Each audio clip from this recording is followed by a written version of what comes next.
Bismillahirrahmanirrahim. Untuk pertemuan kali ini kita akan membahas satu kaidah fikih, yaitu tsabata bisyar'i muqaddam tsabata bisyar'i.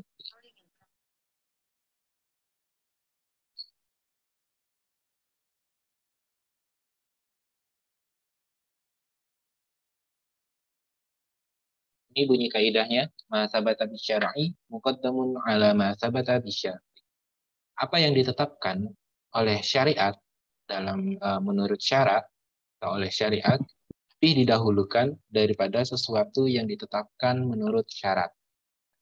Jadi di sini kata kuncinya yang ditetapkan oleh syarat syariat dan yang ditetapkan berdasarkan kesepakatan, yang disebut dengan syarat.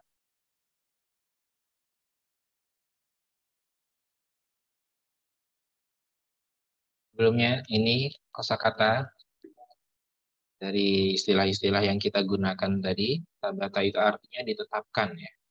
Yang ditetapkan bisyar'i ini dari yaitu syariat. Tolong mikrofonnya di mute semua, ya. Asyar'u itu artinya syariat. Bisyar'i artinya dengan syariat. Ada tambahan bi. Muqaddamun artinya di sini didahulukan atau diprioritaskan. Karena di sini ada perbandingan antara yang ditetapkan oleh syariat dan yang ditetapkan oleh syarat yang dibuat. Itu muqaddamun artinya diprioritaskan. Bisyarti, syartun, syarat itu dari bahasa Arab, yaitu syartun. Syartun artinya syarat, bisyarti artinya dengan persyaratan atau ditetapkan dengan syarat. As-sulhu artinya adalah damai atau nanti di dalam hadis artinya adalah perjanjian damai. Syartun atau syurutun di sini syartun artinya syarat, syurutun itu jamak dari syarat. Lebih dari 2 syarat. Di sini dalam kaidah as-sabitu bisyar'i, suatu ketetapan yang sudah ditetapkan oleh syariat. Kita akan sedikit mengulas tentang apa itu yang dimaksud. Mungkin kalian sudah pernah mendapatkan informasi ini di mata kuliah usul fikih. Usul fikih itu pasti akan dibahas apa itu yang disebut dengan masadirut tasyri' al-Islam, sumber-sumber hukum Islam. Di dalam sumber hukum Islam itu terbagi 2. Ada sumber hukum Islam yang disepakati, yang muttafaqun alaihi, dan ada sumber hukum Islam yang di dalamnya itu ada perbedaan pendapat. Ada perdebatan di dalam. Ada yang mengakui, ada yang tidak mengakui, seperti itu. Ya. Jadi terbagi 2, yang muttafaqun alaihi dan yang kedua mukhtalafun fiha. Muttafaqun alaiha dan yang kedua mukhtalafun fiha. Yang disepakati itu apa aja? Nah, jadi yang dimaksud disepakati ini semua mazhab, semua kelompok di dalam atau dalam mazhab itu tidak ada perbedaan pendapat. Mereka menyetujui ketika ada sumber hukum suatu perkara yang sudah ditetapkan hukumnya di dalam Al-Quran, maka semuanya sepakat. Kalau misalnya memakan daging babi disebutkan di dalam Al-Quran itu haram, maka semuanya sepakat. Nggak ada yang menolak hukum tersebut. Kemudian juga sama ketika ditetapkan di dalam hadis juga seperti itu, maka semuanya juga sepakat, nggak ada yang berbeda. Itu juga berlaku di dalam ijma dan qiyas. Ketika semua ulama itu sepakat, konsensus mereka sepakat mengatakan bahwa hukum dari makan babi, hukum dari suatu perkara itu haram misalnya, ya. Maka semuanya ini sepakat, nggak ada yang berbeda. Qiyas juga. Ketika digambarkan perkara tidak ada suatu hal yang di dalam Al-Quran, dalam hadis dan dalam Al-Quran dan hadis belum ada hukumnya. Kemudian digunakan metode qiyas. Qiyas itu dianalogikan dengan alat-alatnya, memperhatikan unsur-unsur yang ada di dalam. Ketika ditemukan ternyata hukumnya haram, maka semua sepakat untuk mengatakan bahwa itu haram. Ini semua metode ini dari Al-Quran, hadis, ijma, dan qiyas itu yang semua madhab sepakat bahwa sumber hukum yang dihasilkan dari bahwa hukum-hukum yang dihasilkan dari sumber hukum ini semuanya disepakati. Nah, yang tidak disepakati itu adalah adanya istihsan, maslahah mursalah, istishab, urub, qaul sahabi, perkataan sahabat, syariat sebelum umat Muhammad, dan sadud zari'ah. Ini beberapa mazhab mengakui dan ada beberapa yang tidak menganggapnya. Seperti ini hanya mengulang ya. Ini kalian mendapatkan materi ini ada di mata kuliah. Ya, jadi yang dimaksud dengan syariat di kaidah ini, ma sabata bisyar'i muqaddamun ala ma sabata bisyar'i. Apa-apa yang ditetapkan oleh syarat atau oleh syariat, yaitu hukum-hukum yang sudah ditetapkan oleh masadirut tasyri' ini, sumber hukum Islam ini. Yang empat tentunya tidak ada perbedaan. Kalau misalnya ternyata dari empat ini ada hukum yang dihasilkan tidak dari empat ini, maka diambil dari yang tidak disepakati. Jadi pasti ada. Semua hasil hukum yang dihasilkan dari sumber hukum tadi itu harus didahulukan ketika ada pertentangan ala sabata bisyarti dari apa yang ditetapkan berdasarkan persyaratan. Dalilnya di sini, a'udzubillahi minasyaitonir ya ayyuhalladzina amanu la tuqaddimu baina yadayillahi wa rasulihi wattaqullaha innallaha samiun alim. Hai orang-orang yang beriman, janganlah kamu mendahului Allah dan Rasul-Nya, dan bertakwalah kepada Allah, sesungguhnya Allah Maha mendengar lagi Maha mengetahui. Kata kuncinya adalah la tuqaddimu, jangan mendahului.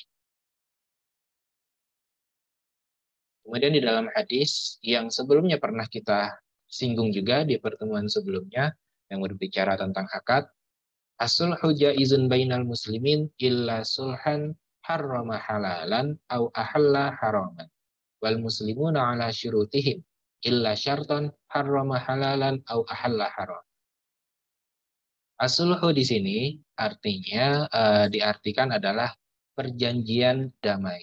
As-sulhu sebenarnya artinya adalah damai, tapi yang dimaksud dalam hadis ini konteksnya adalah perjanjian damai.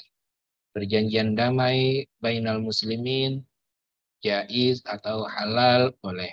Illa sulhan, kecuali ada perjanjian damai di dalamnya itu terkandung klausul harrama halalan au ahalla haraman, yang mengharamkan yang sudah ditetapkan oleh Allah, oleh syariat itu halal, atau dia menghalalkan apa-apa yang sudah ditetapkan oleh syariat itu haram. Nah, itu nggak boleh. Misalnya, ini kan dulu ya, dulu perjanjian damai dulunya. Kalau misalnya yang sekarang, mungkin konteksnya lebih ke paragraf yang kedua, yaitu wal muslimuna ala syurutihim illa syartan harrama halalan au ahalla haram.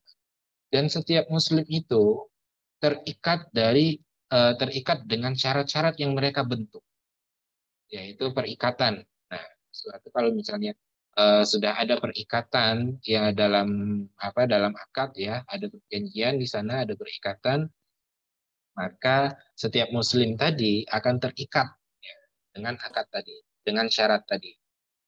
Illa syartan harrama halalan au ahalla haraman, kecuali syarat yang dibentuk tadi ada klausul di dalamnya, termuat klausul yang mengharamkan apa-apa yang ditetapkan oleh syariat itu halal, atau menghalalkan apa-apa yang ditetapkan oleh syariat itu haram. Jadi di sini kalau misalnya di pertemuan sebelumnya ketika kita membahas tentang kaidah yang berkaitan dengan akad ya, saya singgung hal ini. Ini kita coba untuk singgung lagi karena berkaitan dengan kaidah ini. Jadi di dalam pembahasan ini berkaitan dengan asas-asas dalam akad. Salah satu asas dalam akad itu adalah asas kebebasan berakad atau asas kebebasan bertransaksi.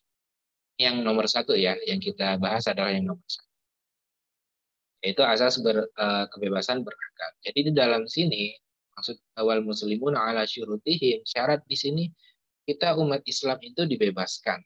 Mau membuat syarat apapun dalam transaksinya silahkan. Asalkan syarat tersebut, syarat yang dibuat tidak mengandung klausul yang haram dan yang tidak memuat klausul sesuatu yang mengharamkan apa yang Allah halalkan dan menghalalkan apa-apa yang Allah haramkan. Jadi, bikin dengan syarat apapun boleh.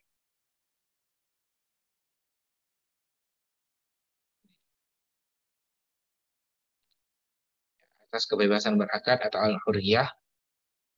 Contohnya di sini. Dengan asas kebebasan berkontrak, dapat diciptakan akad-akad perjanjian baru yang bentuknya di luar akad-akad bersama. Yang dimaksud dengan akad bersama ini adalah akad-akad yang dia sudah memiliki nama sebelumnya.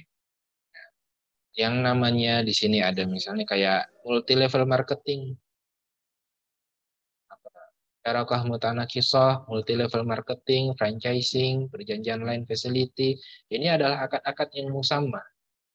Akad-akad ini dulunya itu belum ada namanya. Ketika belum ada namanya, kemudian dengan berkembangnya muamalah kita, kan yang namanya muamalah itu sifatnya dinamis ya, terus berkembang. Ini yang namanya musyarakah mutanakisah, multi level marketing dulu nggak ada.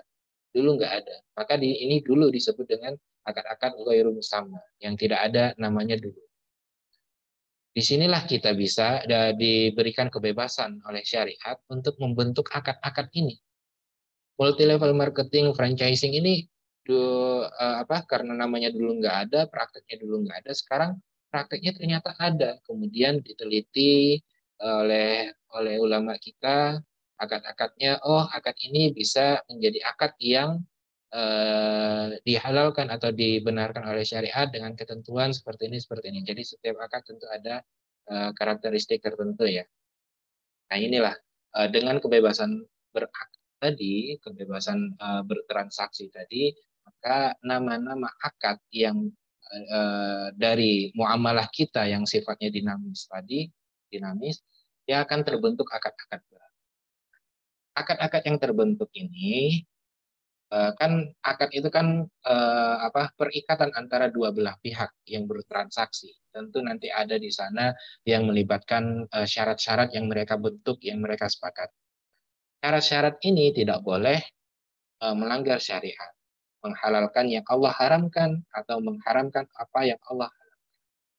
Yang disebut dengan kebebasan berakad, asas kebebasan.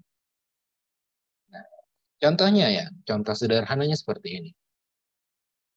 Ini perbedaan antara syariat dan syarat ya di dalam penerapan dari kaidah ini. Contoh yang pertama, pembelian rumah. Pembelian rumah dengan sistem KPR. Ini kan dulu nggak ada yang namanya beli rumah dengan sistem KPR, maka ini masuk kategori akad yang ghairu musamma. Ya, nah, sekarang sudah ada dengan sistem KPR. Nah, di dalam syariat, di dalam KPR itu kan identik dengan yang namanya kredit. Kredit kalau di bank konvensional itu ada ribanya, ada bunganya. Nah, kalau di dalam syariat sudah ada ketentuan bahwa yang namanya riba itu haram. Yang namanya dalam syariat itu riba itu hukumnya haram. Kemudian ketika pas saya melakukan akad transaksi jual beli rumah, saya mau beli rumah dengan sistem KPR, kemudian developernya mensyaratkan, oke, setuju aja ini jual rumah ke Bapak, tapi kita pakainya ini aja ya di KPR di Bank BCA ya, karena saya punya rekanan kalau di Bank BCA, kalau di bank lain saya nggak punya. Nah, ketika disyaratkan untuk mengikuti kemauan developer tadi, ini kan bertentangan dengan syariat. Nah, ketika ada pertentangan antara yang ditetapkan oleh syariat dengan yang ditetapkan berdasarkan persyaratan tadi, maka yang didahulukan muqaddamun as-sabitu bisyar'i muqaddam. Maka ketetapan syariat itu lebih diprioritaskan atau lebih didahulukan daripada as-sabitu bisyar'i yang ditetapkan dengan syarat. Ini contoh.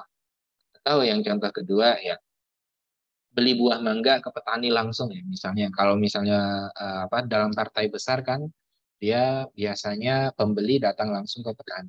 Tapi pembeli tadi pengen ketika beli ke petani langsung biasanya ya ada yang menjual dengan sistem ijon. Ijon itu buahnya belum siap panen, tapi udah dibeli duluan. Nah, kalau di dalam syariat, hukumnya nggak boleh jual beli dengan sistem ijon tadi. Karena kan ada unsur gharar di dalamnya. Belum tentu buah itu ketika 3 bulan ke depan, ketika masuk masa panen, ternyata belum tentu semuanya itu baik. Mungkin bisa saja karena cuaca atau segala macam nanti banyak yang busuk buah, rusak. Itulah ada unsur gharar di dalam transaksi ini, maka di dalam syariat ini dilarang. Nah, kalau misalnya dalam transaksi jual beli mangga ini, kemudian penjualnya mau beli tapi dengan sistem ijon. Jadi dari sekarang udah dibeli duluan nih. Ini nggak boleh. Walaupun ini sudah disyaratkan, tapi syarat ini bertentangan dengan syariat. Syariat melarang hal tersebut. Maka yang lebih didahulukan adalah syariat daripada syarat yang dibuat. Begitu juga banyak sekali contoh-contohnya.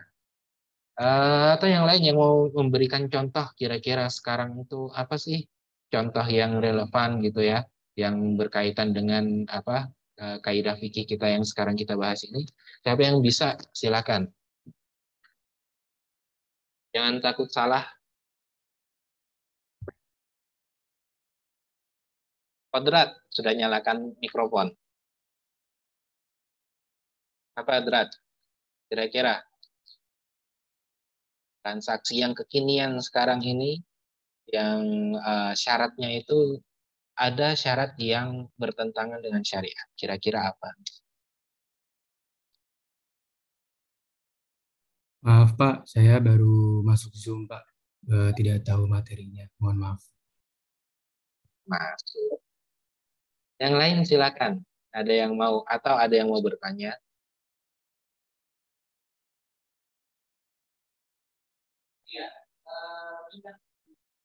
Eh, mohon maaf Pak, kalau apa diskon kayak kita beli barang di Shopee atau apa itu dapat diskon itu termasuk ini riba nggak Pak? Dapat di Shopee. Ya kayak Shopee Pay gitu Pak, Shopee Pay terus GoPay. Oke. Ini sebenarnya kalau kalian mau mengetahui lebih komprehensif ya, lebih detail nanti itu bisa kalian cari jurnal pasti banyak. Tapi setidaknya saya kasih inilah pandangan ya. Jadi dalam Shopee diskon ya, diskon dalam Shopee Pay contohnya ya. Itu ada 2 pendapat yang mengatakan ini riba dia. Yang mengatakan tidak itu karena ini dianggap bahwa ini adalah sebuah hadiah yang diberikan. Hadiah yang diberikan oleh Shopee-nya. Jadi kalau mau tentu kan kalau misalnya eh, selain di situ contoh ya, kalau misalnya kayak di bank, orang yang melakukan transaksi sering melakukan transaksi atau punya tabungan banyak di bank, mereka akan memberikan hadiah yang diundi setiap sebulan sekali kan biasanya gitu ya. Contoh aja nih di Bank Jateng Syariah tempat kalian bayar-bayar itu, di sana ada undian tiap bulannya. Ada yang murah hadiah umroh, ada yang macam-macam, ada yang barang gitu ya. Lanjut.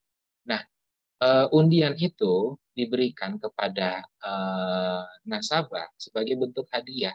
Kenapa? Karena pihak bank mendapatkan keuntungan ketika nasabah itu melakukan banyak transaksi atau menyimpan banyak uang ke bank tersebut sehingga uang tadi bisa dimanfaatkan kalau misalnya menggunakan sistem yang tabungan yang mudharabah dalamnya itu ada undi mudharabahnya maka itu akan diputar dalam bisnisnya bank. Nah, dari situ kan mereka mendapatkan keuntungan. Ketika banyak orang yang melakukan transaksi, banyak yang menabung di bank, nah dari sana mereka punya banyak modal untuk melakukan harta. Sehingga untuk menjaga para nasabahnya tidak pergi kemana-mana, sudah nyaman, biar mereka nyaman nih di di Bank Jateng Syariah. Nah, diberikanlah reward, hadiah. Nah, yang prakteknya di dalam Shopee pun juga mereka memberikan hadiah kepada orang-orang yang loyal kepada mereka, pada customer yang loyal. Misalnya nih mau transaksi, pilih Tokopedia atau pilih Shopee. Kalau misalnya Shopee ternyata keuntungannya lebih gede ini daripada yang di Tokopedia. Karena kan mereka mau memberikan itu biar pelanggannya itu nggak pergi. Mereka juga mendapatkan keuntungan dong dari banyaknya transaksi yang dibuat, dari iklan, aplikasi mereka kan tambah naik ya ratingnya ya. Kemudian iklan banyak yang menawarkan atau mereka malah menawarkan iklan gitu. Nah dari situ mereka mau menjaga customer biar nggak pergi. Mereka memberikan hadiah. Hadiahnya itu dengan syarat tadi. Itu kan kalau misalnya tidak dengan syarat, mereka berikan cuma-cuma kayak gitu, ya mereka kurang untung, kurang untung. Jadi kalau mau dapat untung lebih, mereka kasih syarat nih. Kalau mau boleh, tapi bayarnya harus pakai rekening mereka. Contohnya gitu ya, rekening mereka ya ShopeePay. Itu pendapat yang membolehkan. Ada juga pendapat yang mengharamkan itu dikaitkan dengan riba juga ada di jurnal-jurnal banyak sekali yang bahas seperti itu. Nah, saran saya kalau kalian mau mengambil skripsi, jangan pakai yang ini. Karena banyak sekali senior-senior kalian yang sudah menulis skripsi membahas yang ini, hukum tentang ini. Jangan lagi. Itu jawaban dari saya. Mungkin ada yang lain yang mau memberikan pandangan lain? Pak, saya izin bertanya. Silakan, Salwa.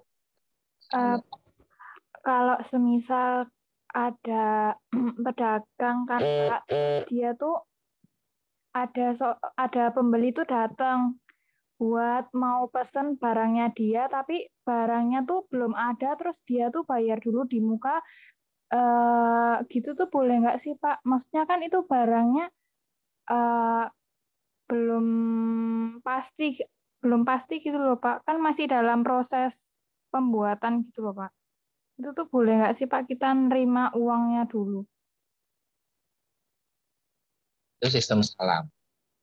Dropship kayak gitu biasanya ya. Iya. Kalau itu dia tidak menjual barang yang dia miliki memang. Nah, Enggak, syarat. dia Nah, menjual barang yang dia buat, tapi itu Pak, apa ya Pak? Kan misal pedagang kerupuk gitu kan Pak, nah, ada beli. Nah kan otomatis kerupuknya itu uh, udah udah dipesan sama orang lain, tiba-tiba ada orang pembeli yang datang buat ngasih uang dulu biar nanti tuh barangnya tuh buat dia gitu Pak. Nah itu boleh nggak Pak? ya, itu yang kalau misalnya di dalam dalam itu namanya akadnya akad salam. Jadi sudah dibayar duluan nih. Barangnya belum jadi, tapi yang diperjualbelikan adalah barang dengan ketentuan yang sama. Tentu kerupuk yang dimaksud adalah kerupuk misalnya ya kerupuk kemplang gitu ya misalnya. Nah, kerupuk yang mau dibeli ada kerupuk kemplang, tapi barangnya belum ada nih harus dibikin dulu. Ya udah Pak, saya bayar dulu. Ini sudah saya beli. Nah, ini yang disebut dengan akad salam. Jadi nanti si penjual tadi dia memproduksi barang yang dimaksud dengan sifat-sifat tadi. Jadi yang diproduksi adalah kerupuk kemplang, bukan malah kerupuk kerupuk kulit gitu ya. Nah, kemudian nanti jadi ini akad ini boleh. Ini ada pengecualian sih. Pengecualian ini dibolehkan karena dengan sifat-sifat yang sudah ditentukan itu sudah menghindari unsur gharar. Jadi sebenarnya ini enggak ada unsur gharar di dalamnya, tapi unsur ghararnya itu kecil sekali. Kenapa kecil? Karena dia sudah ditentukan dengan sifat-sifat yang disepakati di awal. Barangnya belum ada dalam proses pemesanan. Itu yang disebut dengan akad salam. Salam atau istisna. Antara dua itu. Ada perbedaan antara salam dan istisna. Perbedaannya hanya di proses pembayarannya aja. Tapi sama-sama barang itu belum ada, sedang diproses atau mau dibuatkan dulu. Itu dibolehkan, Mbak, dalam.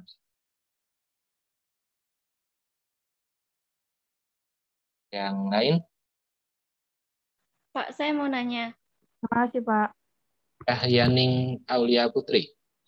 Iya, kalau misalnya kartu kredit itu kan katanya nggak boleh ya riba. Tapi kemarin ada bank yang nawarin tuh kayak misalnya eh, 1 bulan tuh maksimal 50 juta. Itu misalnya 1 bulan itu 50 juta itu bisa bayar nggak lebih dari sebulan, itu katanya nggak ada tambahannya gitu. Maksudnya kan yang katanya tambahannya itu kan yang dibilang riba, maksudnya lebih dari 50 juta gitu. Itu aslinya boleh nggak? Mana itu? Kenapa? Banknya bank mana? Ada pokoknya bank yang bilang kayak gitu Sebut kan, aja. Sebut aja bank apa?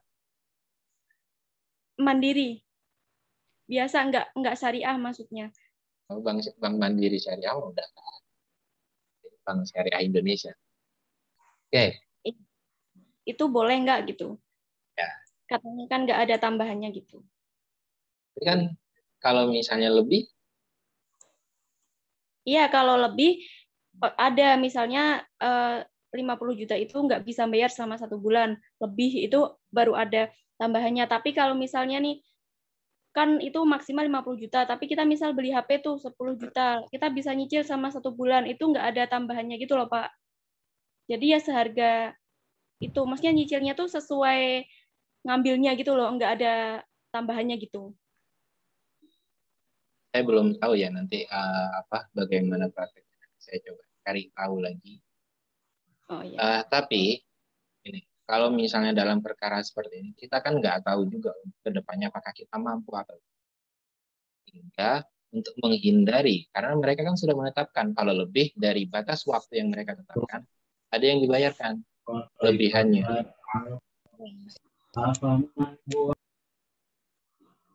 Ada yang dibayarkan kalau misalnya nanti lebih. Nah, kita belum tahu ke depannya apakah kita mampu atau enggak. Kalau misalnya kita ternyata belum mampu atau ternyata ada suatu hal sehingga kita mampu sebenarnya, tapi kita lalai atau kita jangan-jangan disibukkan dengan suatu perkara, suatu hal sehingga kita lupa kalau ada yang harus dibayarkan. Dan ujung-ujungnya kita bayar. Karena memang sistemnya mereka sudah membentuk seperti itu, ada peraturan. Nah, kalau seperti itu nanti dikhawatirkan kita malah terkena bunganya. Nah, terlepas dari apakah ketika kita bayar tepat waktu tadi itu tidak ada tambahannya, apakah terlepas itu apakah ada ribanya apa enggak, boleh atau tidaknya saya belum membaca lebih jauh tentang itu. Tapi kalau kita ternyata lalai karena ada suatu hal sehingga kita tidak bisa membayar tepat waktu, kita akan dikenakan bunga. Maka kita juga akan, nah, sistem mereka sudah dibentuk. Jadi lebih aman tidak pakai itu. Baik, Pak. Terima kasih. Kenapa nggak pakai Mbak Cayaning? Kenapa nggak pakai murabahah gitu? Ini bukan saya sih, sebenarnya kakak. Terus dia nanya ke saya, nah saya nggak tahu kata gitu. Soalnya kan belum sampai gitu, pelajarannya belum sampai situ gitu.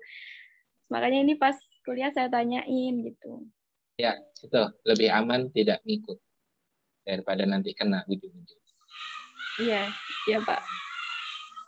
Kalau ada yang mau beli-beli apa gitu ya, kalau dalam konvensional kan mereka memfasilitasi dengan pembelian kredit kayak gitu. Tapi kalau di dalam produk keuangan syariah itu ada namanya dengan sistem murabahah. Kalian sudah paham, semester 6 sudah tahu. Atau bahkan mungkin sudah ada yang praktek langsung beli HP, atau beli ini, beli itu. Boleh dipraktekkan ilmunya, bukan cuma teori aja. Baik, yang lain yang mau bertanya?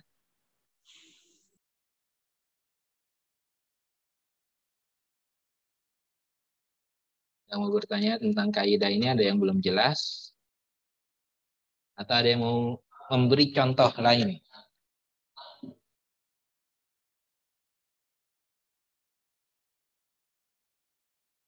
Oke, nggak ada. Kalau nggak ada sudah ini.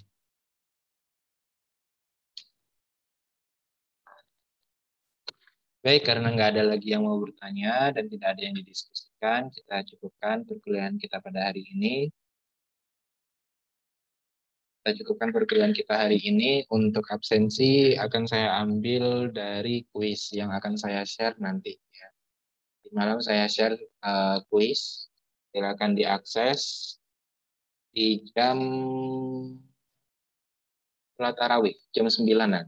Jam 9 saya share kuis.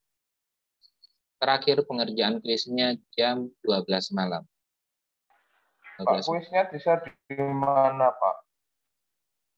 Gimana, Mas Niko? Kuisnya di-share di mana? Kuisnya saya share nanti di Telegram. Oh, iya, Pak. Makasih ya, Pak. Saya pakai Quizizz lagi seperti sebelumnya. Tolong nanti cara menuliskan nama ketika menulis ditulis NIM dulu. NIM spasi nama. Ya.